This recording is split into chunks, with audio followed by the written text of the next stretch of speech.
شباب 90.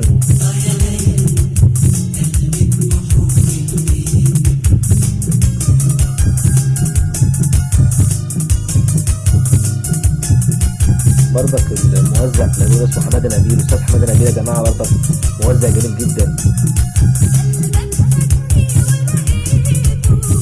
أميرة